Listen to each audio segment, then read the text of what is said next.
Subscribe गर्नुहोस् take नुजरा च्यानललाई र सँगै रहेको बेल आइकनलाई थिच्नुहोस् लेटेस्ट टेक्नोलोजी भिडियो सबैभन्दा पहिले देख्नको लागि। Hey guys welcome back to our new video र आज हामी कुरा गर्ने गरेका छौँ रोमनाइज युनिकोड चाहिँ तपाईँले आफ्नो ल्यापटपमा डेस्कटपमा चाहिँ कसरी इन्स्टल गर्न सक्नुहुन्छ भन्ने कुरामा चाहिँ मैले यो भिडियो बनाएर लिएर आएको छु। निकै नै सजिलो छ र मैले 2-3टा वर्डहरू पनि टाइप गरेर देखाउने छु यहाँ। यदि तपाईँहरू च्यानलमा नयाँ हुनुहुन्छ भने कृपया सब्सक्राइब थिच्नुहोस् र without wasting our time let's begin. Download गर्नको लागि चाहिँ तपाईँले सुरुमा आफ्नो वेब ब्राउजर खोल्नुपर्ने हुन्छ। तपाईँले जुन फेभरेट वेब ब्राउजर छ त्यो खोल्न सक्नुहुन्छ। मैले चाहिँ मेरो आफ्नो वेब ब्राउजर खोल्छु र यहाँ तपाईँले यहाँ टाइप गर्नुपर्ने हुन्छ नेपाली रोमनाइज्ड युनिकोड भनेर टाइप गरिसकेपछि तपाईँले यहाँ दिएको यो दोस्रो लिङ्क बाट चाहिँ डाउनलोड गर्न सक्नुहुनेछ।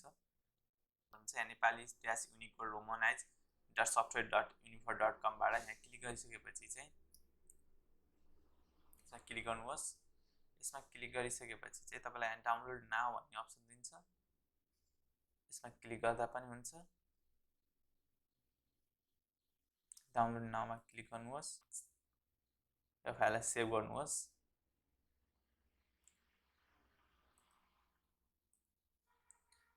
सेभ गरिसकेपछि यहाँबाट ओपनिङ कन्टेन्टमा जानुहोस्।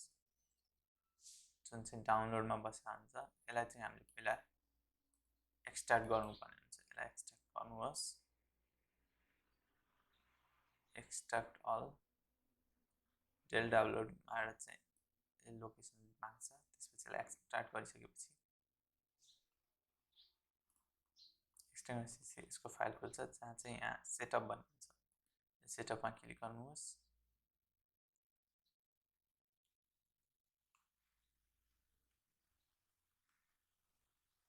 इन्स्टल हुँदैछ नेपाली रोमनाइज्ड युनिकोड चाहिँ।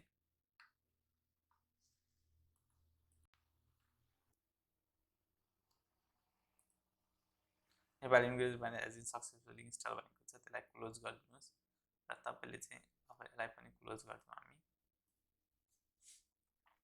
तपाईँले यहाँ तल आफ्नो टास्क बारमा चाहिँ इङ्ग्लिस अघिसम्म मेरोमा थिएन र यहाँ इङ्ग्लिस देखाइरहेको थिएन।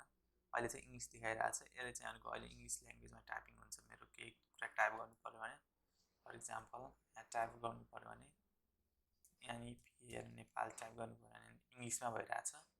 अब मैले चाहिँ इङ्ग्लिसलाई चाहिँ चेन्ज गरेर नेपाली युनिकोड रोमनाइजमा गर्छु। यहाँ नेपाल लेखेपछि अब हाम्रो चाहिँ नेपालीमा टाइपिङ हुन्छ। जस्तै यहाँ नेपाल लेख्नु पऱ्यो भने नेपालीमा टाइपिङ भयो।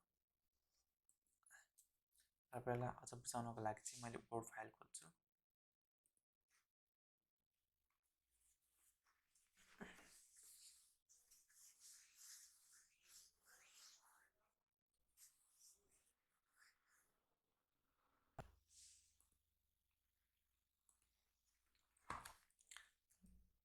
अब हामीले यहाँ टाइप गर्नु पर्यो नेपाल। जस्तै अहिले मैले नेपाल टाइप गरेको थिएँ।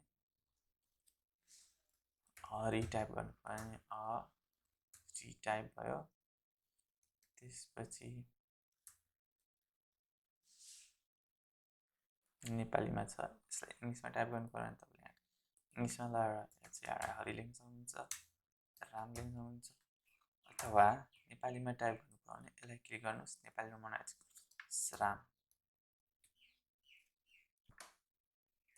किताब अधिकत राज भक्तराज हामी यसरी टाइप गर्न सक्छौँ।